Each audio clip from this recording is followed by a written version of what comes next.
It is time now to show you some of this morning's headlines. The International Business Times reports Microsoft is sitting on billions of dollars in profits. The software giant reveals in a filing with the Securities and Exchange Commission that it's keeping $92 billion in some offshore accounts to avoid paying $29 billion in taxes to the U.S. government.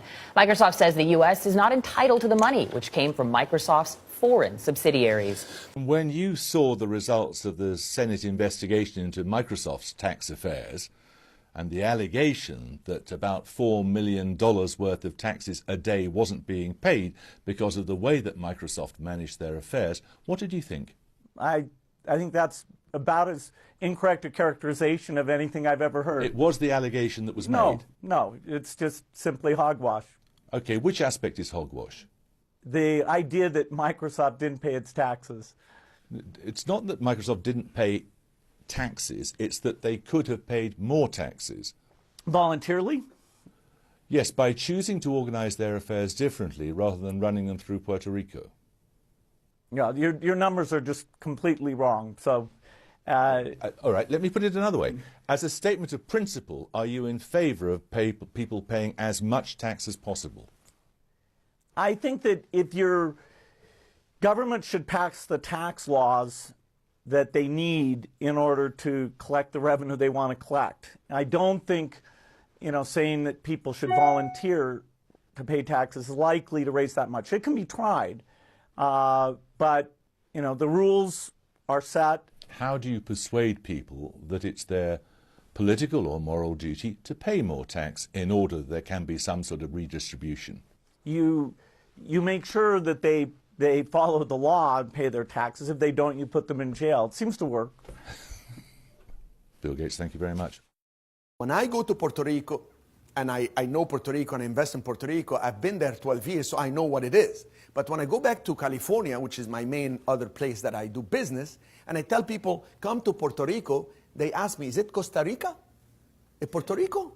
Is it in euro or US dollars or pesos? I said, nobody knows, in general, where Puerto Rico is. So for me to convince people to come and set up offices and do what you're saying is an incentive, ain't gonna work for smaller people. It may work for Microsoft.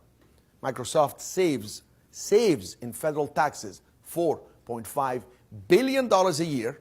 You can verify that, and I'll show you places to verify that. $4.5 billion in federal tax savings having an office in Puerto Rico. In 1952, when Puerto Rico, the Commonwealth, was created by Congress, Puerto Rican residents do not pay U.S. federal income taxes.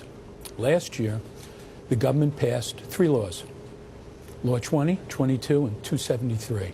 Which mean? Which mean that if you're a U.S. citizen and you move to Puerto Rico, you would pay 4% on earned income, 0 on distributions and dividends, but only from Puerto Rico's source income. So you've got to move your business there. You've got to move your business there. And that is something that I think we're going to see a number of hedge fund people do. Puerto Rico is very livable. Schools are good. It's an easy commute to New York and to Miami and Chicago. Barry, was the idea here explicitly to turn Puerto Rico into an alternative to, say, the Caymans or perhaps Bermuda or the Isle of Man or Guernsey, whatever the case may be? Singapore. Singapore, an alternative to Singapore. That was the idea. But it is targeted very much at hedge funds. Hedge funds, private equity funds, etc. One would think that the U.S. government or the IRS would say, take a hike. Can't. The way the Commonwealth was set up, if you're a resident of Puerto Rico, which means you're there more than half the year, you don't pay federal taxes on income earned in Puerto Rico. There's only 2 ways they can change that. One is make Puerto Rico the 51st state, which I don't think is in the cards for a very, very long time, or to put enough pressure on the government of Puerto Rico to, move these laws, and I don't see them doing that either. There are 4 million U.S. citizens who live in Puerto Rico, another 4 or 5 million Puerto Ricans who are stateside, and, they need this to grow their economy. Is this why you became a Puerto Rican resident this year? Yes.